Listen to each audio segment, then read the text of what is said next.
Welcome बच्चों, सैनिक school का एग्जाम आने वाला है। इंग्लिश के लिए हम लोग एक क्रैश कोर्स शुरू करेंगे जिसमें सब कुछ कवर करेंगे। सबसे पहले आज हम समझेंगे टाइप्स ऑफ सेंटेंसेस। इंग्लिश भाषा में जो भी बोला जाता है वो वाक्यों द्वारा बोला जाता है, सेंटेंसेस द्वारा, और वो सेंटेंसेस 5 तरह के होते हैं। वो कौन से 5 तरीके के हैं? 4 तरह के यहाँ पे लिखे हुए हैं। एक तरह थोड़ा स्पेशल तरह का सेंटेंस है, वो हम लोग इसी में आगे देखेंगे, उसको रिवील करेंगे। डिक्लेरेटिव, इंटेरोगेटिव, इंपेरेटिव, एक्सक्लेमेटरी और एक क्वेश्चन मार्क। डिक्लेरेटिव वो सेंटेंसेस होते हैं जहां में हम लोग कुछ कहते हैं कि ये ऐसा है या ऐसा नहीं है। इंटेरोगेटिव है जहां हम पूछ रहे होते हैं कुछ कि कब, कहां, कैसे, क्यों, ये सारी। इंपेरेटिव जहां हम किसी को कोई निर्देश दे रहे होते हैं कि ऐसा करो, वैसा करो, यहां जाओ, वहां जाओ, इधर आओ, उधर जाओ। एक्सक्लेमेटरी जहां पे हम लोग कोई भावना व्यक्त कर रहे होते हैं कि अरे वाह क्या बात है। तो क्या बात है, यहाँ पे हम प्रश्न नहीं पूछ रहे हैं, हम यहाँ पे कोई चीज बता नहीं रहे हैं कि ऐसी है या ऐसी नहीं है, ना ही हम किसी को कुछ करने के लिए बोल रहे हैं, हम एक्सक्लेम कर रहे हैं, इनको कहते हैं एक्सक्लेमेटरी। एक जल्दी से मैं आपको बता देता हूं आखिरी वाला क्या है, उनको कहते हैं ऑप्टेटिव। आगे लिखा भी होगा। ऑप्टेटिव वो वाले होते हैं जिसमें हम लोग कोई प्रार्थना कर रहे होते हैं, कोई विश करते हैं कि काश ऐसा हो जाए, काश वैसा हो जाए, काश ऐसा वैसा जैसा भी हो जाए। चलिए सबसे पहले देखेंगे असर्टिव स्टेटमेंट्स। असर्टिव स्टेटमेंट्स का आप फॉर्मेट देखिए, सब्जेक्ट लगता है, फिर वर्ब लगता है, फिर ऑब्जेक्ट लगता है। ये सीधा फॉर्मेट है इसका। अगर ट्रांजिटिव वर्ब है तो ट्रांजिटिव, इंट्रांजिटिव वर्ब्स क्या हैं, ये सारी चीजें कवर करने वाले हैं हम इस लेक्चर्स में। तो प्लीज सब्सक्राइब करें, लाइक करें वीडियो को, और बताएं कौन सा टॉपिक आप चाहते हैं पहले कवर हो। टॉपिक सारे कवर होंगे आपके एग्जाम से पहले। This sentence makes only a statement assertion. अब भाई जैसे मैंने कहा, बता दे कुछ हो रहा है या कुछ नहीं है, या कुछ है या कुछ नहीं हो रहा है, या कुछ हो रहा था नहीं हो रहा था, एक्सेट्रा एक्सेट्रा। जो भी जानकारी, कोई सूचना दे रहे हैं, तो कोई भी चीज बता रहे हैं, व्यक्त कर रहे हैं, तो असर्ट कर रहे हैं, असर्टिव स्टेटमेंट हो गई वो। Vijayshree is playing in the park. Vijayshree park में खेल रही है, बता रहे हैं ऐसा हो रहा है। क्या हम यहाँ पे पूछ रहे हैं किसी से कुछ? नहीं। क्या हम यहाँ पे किसी को कोई निर्देश दे रहे हैं, कुछ करने के लिए कह रहे हैं, कुछ हम उससे रिक्वेस्ट कर रहे हैं? नहीं। क्या हम यहाँ कोई भावना व्यक्त कर रहे हैं अपनी? नहीं। तो देखिए यहाँ पे हम बता रहे हैं कि क्या हो रहा है। Vijayshree is playing in the park, ये एक असर्टिव सेंटेंस है। He may win the race, हो सकता है कि वो जीत जाए, हो सकता है कि वो जीत जाए, ये भी एक संभावना, हम बता रहे हैं कि संभावना है कि वो जीत जाएगा।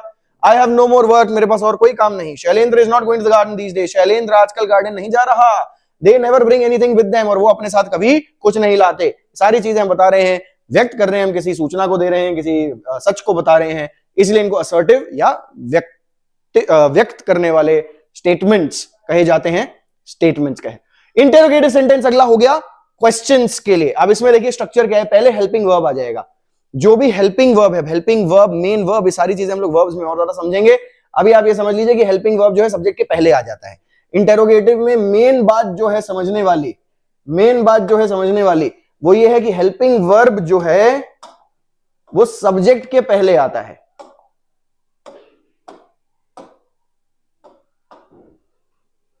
Helping verb will come before the subject. अगर मैं कह रहा हूं I am a teacher, I am a teacher, मैंने कहा कि आई एम अ टीचर, ये मैं बता रहा हूं, व्यक्त कर रहा हूं। पिछले का इनका सेंटेंस हो गया असर्टिव। इसमें क्वेश्चन पूछूंगा तो हेल्पिंग वर्ब जो है, जो वर्ब यहां पे मेन वर्ब की तरह भी एक्ट कर रहा है, क्योंकि बी यहां पे मेन वर्ब है, पहले आ जाएगा सब्जेक्ट के एम आई अ टीचर। इसको और ध्यान से देखने के लिए देखिए, आई एम टीचिंग इंग्लिश, ये स्टेटमेंट है, ये मैं बता रहा हूं कि मैं इंग्लिश पढ़ा रहा हूं। क्वेश्चन बनाने के लिए यहां पे हेल्पिंग वर्ब क्या है? Am, main verb teaching, helping verb am, am पहले आ जाएगा आई के, आई सब्जेक्ट है, am I teaching English, am I teaching English. तो ये क्वेश्चन हो गया। अब इसी क्वेश्चन के पहले आप WH वर्ड्स यहां पे लगा सकते हैं। Why am I teaching English, where am I teaching English, when am I teaching English, to whom am I teaching English, क्यों पढ़ा रहा हूं, कहां पढ़ा रहा हूं, कब पढ़ा रहा हूं, किसको पढ़ा रहा हूं, ये सारी चीजें उसमें ऐड हो सकती हैं, ये इंटेरोगेटिव्स में। क्वेश्चन लगता है उसके बाद, ये भी बहुत मेन बात है। देखिए WH वर्ड लगा सकते हैं हेल्पिंग वर्ब के पहले, हेल्पिंग वर्ब के बाद अपना सब्जेक्ट, सब्जेक्ट के बाद मेन वर्ब, और फिर ऑब्जेक्ट, अगर मेन वर्ब ट्रांजिटिव है तो। ट्रांजिटिव एंड ट्रांजिटिव वर्ब्स क्या होते हैं, इसके बारे में हम लोग और जानकारी प्राप्त करेंगे अगले सेशंस में, जब वर्ब्स के बारे में करेंगे हम। ये प्रश्नवाचक है, प्रश्न पूछ रहे हैं। देखिए, इज दैट हिज पेन, क्या वो उसका पेन है? डू यू राइट स्टोरीज, क्या आप स्टोरीज लिखते हैं? Does he play the guitar, क्या वो गिटार बजाता है? Will she win the competition, क्या वो कंपटीशन जीतेगी? What is your favourite food, आपका फेवरेट फूड क्या है? हाउ इज एवरीवन, हर कोई कैसा है? सारे questions. Alright, will come to the next one. Imperative. Imperative वो होते हैं जिसमें हम कोई काम करने के लिए किसी को कह रहे हैं, हम उसको बता रहे हैं कि ऐसा करिए। तो वर्ब से शुरू होते हैं ये सेंटेंसेस। इसमें सब्जेक्ट हमेशा यू माना जाता है। इसमें एक चीज जो समझने वाली है कि इंपेरेटिव्स का सब्जेक्ट जो है हमेशा यू माना जाता है, सेकंड पर्सन सिंगुलर या प्लूरल, क्योंकि आप जिससे बात कर रहे हो उसी को तो इंस्ट्रक्शन दे रहे हो। यू लिखना जरूरी नहीं है पर उसमें, तो आप वर्ब से शुरू करोगे। कौन से वर्ब से? जो कार्य आप चाहते हो कि वो करे। Sit, stand, go, turn, eat, drink, give, bring, study, write, read, teach, etcetera etcetera.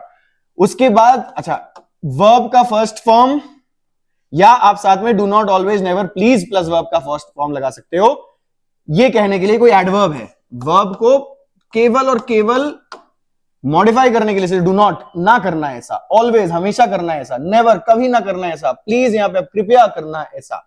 This sentence expresses a command, request, order और इन्विटेशन। क्या क्या? कमांड हो सकता है, रिक्वेस्ट हो सकता है, ऑर्डर हो सकता है, इन्विटेशन हो सकता है। For example, sit down on your seat, ये कमांड है, बैठ जाइए अपनी जगह पे, कमांड दे दिया। Please lend me your notebook, please लगाया तो रिक्वेस्ट हो गई।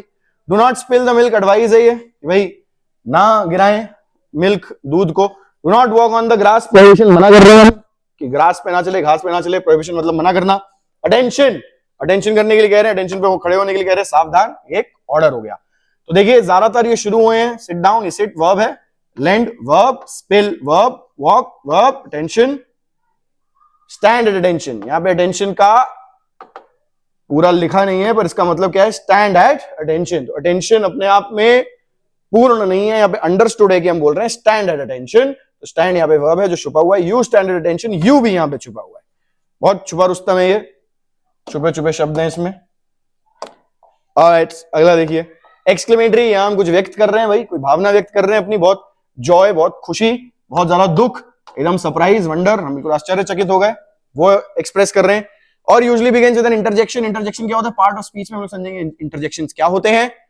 पार्ट ऑफ स्पीच जो 8 प्रकार के होते हैं उसमें एक इंटरजेक्शन। इंटरजेक्शन वो वाले वर्ड जो अपने आप में एक्सक्लेमेटरी होते हैं, अपने आप में जो आह, वाह, वाह, हट, वाह, भग, आउच, ओ, wow, hurray, etcetera etcetera. How lovely, देखो जॉय, हाउ लवली, पूछ नहीं रहा है वो यहाँ पे कितना प्यारा है, ये बता रहे हैं यार कितना प्यारा है। How lovely, how dare you, जुर्रत कैसे हुई तुम्हारी। Alas, they are undone, alas के हाय, हाय कहते ना, हाय सत्या, हाय alas. What a nice car, क्या प्यारी गाड़ी है। व्हाट अ ट्रेजिक एंड, बड़ा दुखद अंत। All of these are exclamatory sentences. They usually have an interjection or end with an exclamation. इनकी पहचान क्या है? ये एंड करेंगे या तो exclamation के साथ, या उनमें एक interjection होगा जो एंड कर रहा है exclamation mark के साथ। Alright, let's look at the last one, optative sentences. अब ये wish या desire express कर रहे हैं। ये ना ही आपको कोई सूचना प्रदान कर रहे हैं, ना ही कोई व्यक्त कर रहे हैं कि कुछ है, कुछ नहीं है, कुछ होना चाहिए, नहीं होना चाहिए, हो सकता है, नहीं हो सकता है। प्रश्न नहीं पूछ रहे हैं, आदेश नहीं दे रहे हैं, कोई भी आपको रिक्वेस्ट नहीं कर रहे हैं, आपसे ये कोई भी भावना व्यक्त नहीं कर रहे हैं। ऑप्टेटिव सेंटेंस क्या कर रहे हैं? कोई विश मेक कर रहे हैं कि काश ऐसा हो, good morning, good happy birthday, etcetera etcetera, may you live long, may the king live long, etcetera etcetera, see happy journey, may you be blessed with a good job, काश आपकी अच्छी नौकरी लग जाए, wish you a wonderful day, आपको एक अच्छा, आपका अच्छा दिन हो, may you succeed in all your endeavours, काश आप अपने सारे कामों में सफल रहें, सक्षम रहें। Let the world be a peaceful place, इस धरती को, दुनिया को एक शांतिपूर्ण, अमन चैन वाली जगह बनाए, होना चाहिए, बनना चाहिए। Let you wish you many happy returns of the day, happy birthday wish करने का तरीका ये, happy birthday and all the best, सब आपने सुना ही होगा, ये सारे ऑप्टेटिव सेंटेंसेस हैं।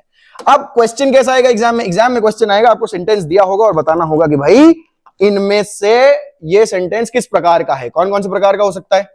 आपके लिए डेक्लेरेटिव हो सकता है, इंटेरोगेटिव हो सकता है, इंपेरेटिव होता है, एक्सक्लेमेटरी हो सकता है, या ऑप्टेटिव हो सकता है ना। ये 5 देखे हमने। डेक्लेरेटिव की जगह और क्या क्या नाम हो सकते हैं? असर्टिव नाम हो सकता है, असर्टिव के साथ यहां पे एक स्टेटमेंट भी कह सकते हैं इसको, सिर्फ स्टेटमेंट अपने आप में, असर्टिव सेंटेंस, डेक्लेरेटिव सेंटेंस, या स्टेटमेंट ही, सिर्फ स्टेटमेंट।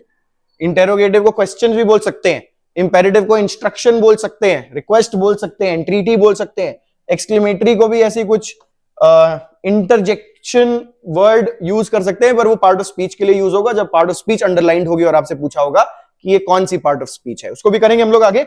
अभी ये 5 समझे भाई, आपको खुद देखना है, अगर प्रश्नवाचक है तो प्रश्न चिन्ह लगा होगा, ये सबसे आसान है तब बताना कि इंटेरोगेटिव बताना क्या आसान है, आखिरी में क्वेश्चन मार्क लगा होगा बस। अगर इंपेरेटिव एक्सक्लेमेटरी है तो एक्सक्लेमेशन मार्क लगा होगा, एक्सक्लेमेशन मार्क लगा होगा।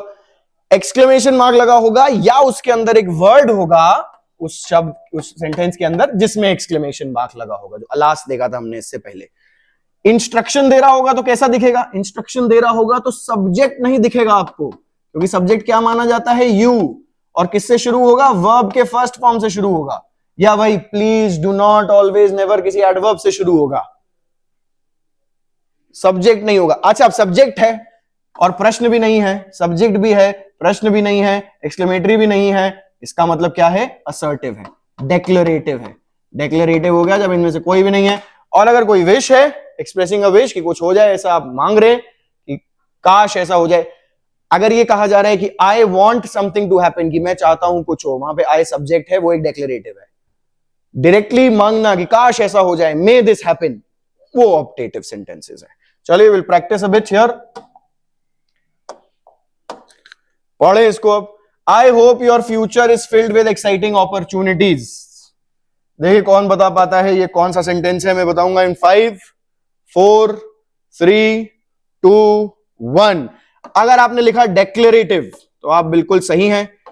हो सकता है किसी ने ऑप्टेटिव लिखा हो कि आप कह रहे हो I hope your future is filled, आप चाह रहे हो ऐसा। हाँ, आप चाह रहे हो, पर सीधा चाह नहीं रहे हो, आप बता रहे हो कि आप चाह रहे हो, तो ये आप उनको व्यक्त कर रहे हो, ये सूचना उनको दे रहे हो कि मैं चाह रहा हूं कि ऐसा हो, ऐसा हो जाए। सीधा बोल दो कि मे your future be filled with exciting opportunities, वो हो जाएगा फिर ऑप्टेटिव। उसमें हमेशा फर्स्ट फॉर्म ही यूज होगा वर्ब का, बी फिल्ड, इज फिल्ड नहीं। मे your future be filled, may you live long, may the king live long, हमेशा V1 यूज होगा उसमें। V1 के अलावा कोई उसका इन्फ्लेक्शन यूज नहीं होगा। डेक्लेरेटिव।